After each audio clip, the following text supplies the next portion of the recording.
నమస్తే, వెల్కమ్.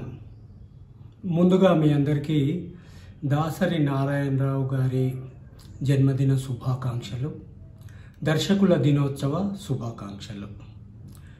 మే 4వ తేదీ దాసరి గారి జన్మదినం. అదే రోజును దర్శకుల దినోత్సవంగా జరుపుకుంటూ ఉంటారు. ఈ సందర్భంగా వారితో నా అనుబంధం మీతో షేర్ చేసుకోవాలని ఈ వీడియో చేస్తున్నాను. నేను రచయితగా, టీవీ సీరియల్ దర్శకుడిగా చాలా బిజీగా ఉన్న కాలం. ఆ సమయంలో నాకు దాసరి గారి ఆఫీస్ నుంచి రైటర్ కావాలని పిలుపు వచ్చింది. వాళ్ళు అభిషేకం సీరియల్ తీస్తున్నారు, దానికి రైటర్ కావాలని నన్ను పిలిచారు. డిఓపి రాజేష్ నందన్ గారు చాలా మంచి కెమెరామెన్, నాకు సన్నిహితులు, మంచి మిత్రులు. వారు అభిషేకం సీరియల్కు డిఓపిగా పనిచేస్తున్నారు ఆ సమయంలో. అంతేకాకుండా నాతో పాటు కలిసి చాలా సీరియల్స్కి, యాడ్ ఫిలిమ్స్కి, డాక్యుమెంటరీ ఫిలిమ్స్కి నేను డైరెక్ట్ చేసిన వాటికి డిఓపిగా వారు పనిచేశారు. ఆ అనుభవంతో నా గురించి బాగా తెలిసిన వ్యక్తిగా వాళ్ళు రైటర్ కావాలని అనుకున్నప్పుడు నా పేరును వారు వాళ్ళకు రిఫర్ చేశారు. అక్కడ నుంచి నాకు పిలుపు రాగానే నేను వెళ్ళడం జరిగింది. ముందుగా చెప్పాలనుకుంటే దాసరి గారు నా అభిమాన దర్శకుడు. నేను చిన్నప్పటి నుంచి వారి సినిమాలు అన్నీ చూసేవాడిని. స్వర్గం నరకం నుంచి ప్రేమాభిషేకం దాకా, ఇంకా ఆ తర్వాత వచ్చిన సినిమాలు కూడా అన్నీ చూసేవాడిని. వారిని చాలా అభిమానించేవాడిని. అలాంటి నేను అభిమానించే దర్శకుల దగ్గర నాకు పనిచేసే అవకాశం కలగడం నా అదృష్టంగా భావించి నేను వెళ్ళి ఆ ప్రాజెక్టుకు జాయిన్ అయ్యి అభిషేకంకి మాటలు రాసే అవకాశం నాకు ఇచ్చారు. దాసరి గారు ఆ ప్రాజెక్టుకి కథను అందించారు. కొమ్మనపల్లి గణపతిరావు గారు స్క్రీన్ ప్లే రాశారు. నన్ను మాటలు రాయమని నాకు అవకాశం ఇచ్చారు. ఆ ప్రస్థానం కొనసాగుతున్న క్రమంలో, ఆ జర్నీ చేస్తున్న క్రమంలో నేను ఎంతో ఆ అనుభూతికి ఫీల్ అయ్యాను. ఆ సీరియల్కి దర్శకులు రమణ బాబు గారు. వారు సీన్స్ వివరించే తీరు, కొమ్మనపల్లి గారు ఇచ్చే స్క్రీన్ ప్లే అద్భుతంగా ఉండేది. వాళ్ళు చెప్పినట్టుగా, వాళ్ళకి కావాల్సినట్టుగా నేను రాసివ్వడానికి చాలా ప్రయత్నం చేసి సఫలీకృతునయ్యాననే చెప్పుకోవచ్చు దాదాపు. ఎందుకంటే నేను అభిమానించే దర్శకులతో కలిసి కూర్చొని స్క్రిప్ట్ డిస్కషన్ చేస్తూ పనిచేసే అవకాశం నాకు కలగడం నిజంగా నా అదృష్టం. ఒకానొక సందర్భంలో దాసరి గారు నా భుజం మీద చేసి, బాగా రాస్తున్నారు బ్రదర్, కొన్ని సీన్స్ నేను రాసినట్టుగానే అనిపిస్తున్నాయి అని అన్నారు. అంటే నేను అన్నాను, వారు చాలా గొప్ప రైటర్, దర్శకులు. మీరు గిన్నీస్లో ఎక్కిన రైటరు. జనరల్గా ఒక రైటర్ రాసినది ఇంకొక రైటర్కు నచ్చదు. అలాంటిది మీరు గిన్నీస్లో ఎక్కిన మీరు నన్ను మెచ్చుకోవడం, మీకు నచ్చే విధంగా నేను రాయడము, నిజంగా నాకు ఏ ఆస్కార్ అవార్డు కూడా అవసరం లేదు. మీకు నచ్చే విధంగా నేను రాశానంటే అదే నాకు చాలా గొప్ప అవార్డు సార్ అన్నాను. వారికి కృతజ్ఞతలు చెప్పాను. ఆ విధంగా ఆనందకరమైన, సంతోషకరమైన క్షణాలు గడిపాను వారితో.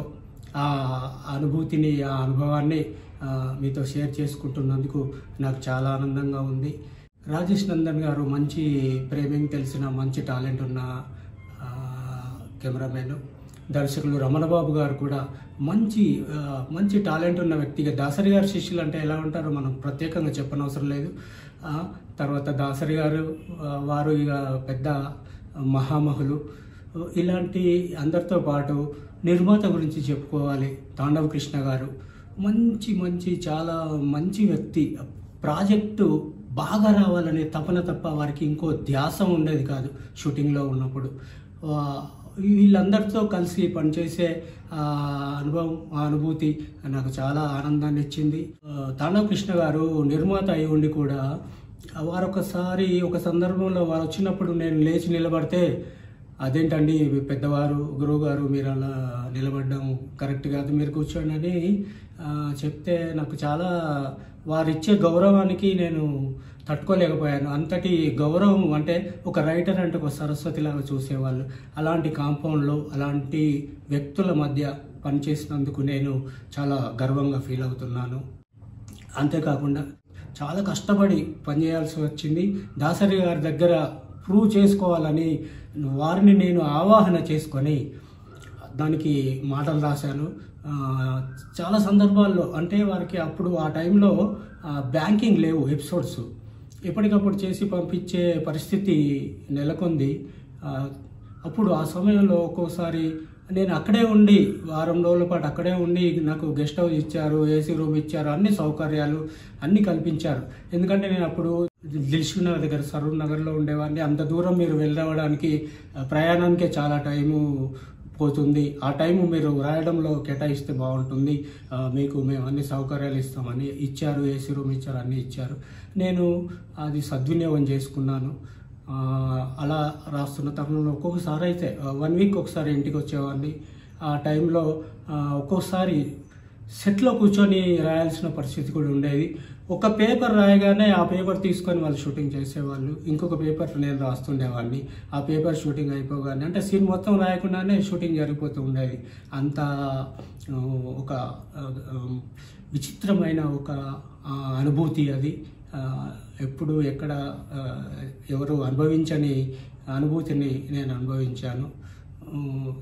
ఇలాంటి మనుషుల మధ్య పనిచేయాలని ఎవరికైనా ఉంటుంది, అందరు కోరుకుంటారు. నాకు కూడా ఆ కోరిక ఉంది. మళ్ళీ తాండవ కృష్ణ గారి కాంబినేషన్లో, ఈ అందరి కాంబినేషన్లో పనిచేయాలనే కోరిక నాకు ఇప్పటికీ మిగిలే ఉంది. దాసరి గారి ఆశీస్సులు ఎప్పటికీ వారు అక్కడున్నా కూడా నా పైన ఉంటాయని నేను ఆశిస్తున్నాను. అంతేకాకుండా ఈ సీరియల్కి నేను ఉత్తమ మాటల రచయితగా అవార్డు కూడా తీసుకున్నాను. అది ఎప్పటికీ గుర్తుండే తీపి జ్ఞాపకం. ఇవి మీతో షేర్ చేసుకుందామని నేను మీ ముందుకు వచ్చాను. అయితే మే 4వ తేదీన దర్శకుల దినోత్సవం సందర్భంగా ఎల్బీ స్టేడియంలో మే 4వ తేదీన సాయంత్రం చాలా పెద్ద ఎత్తున గ్రాండ్గా ఒక కార్యక్రమం నిర్వహించబోతున్నారు. దీనికి సినిమా పరిశ్రమలోని పెద్దలు, పెద్ద వాళ్ళు, మహామహులు, నటులు, నిర్మాతలు, దర్శకులు అందరూ హాజరు కాబోతున్నారు. దానికి ప్రభాస్ గారు పెద్ద మనసు చేసుకొని 35 లక్షల రూపాయల విరాళం కూడా ఇచ్చారు. అంత పెద్ద ఎత్తున జరుగుతున్న ఈ కార్యక్రమానికి దర్శకత్వ శాఖలో పనిచేస్తున్న ప్రతి ఒక్కరూ హాజరై ఆ కార్యక్రమాన్ని విజయవంతం చేయాలి. ఆ కార్యక్రమంలో అందరూ పాల్గొనాలి. నేను కూడా పాల్గొంటాను. ఆ కార్యక్రమాన్ని విజయవంతం చేసి దాసరి గారికి ఘనంగా నివాళులర్పించాలని నేను మనస్ఫూర్తిగా కోరుకుంటూ నమస్తే. దేవిశ్రీ టీవీ మనందరి టీవీ. ఈ ఛానల్ని లైక్, షేర్, కామెంట్ చేసి సబ్స్క్రైబ్ చేయించండి. మా నుంచి మరిన్ని మంచి వీడియోలు రావడానికి తోడ్పడండి. ధన్యవాదాలు.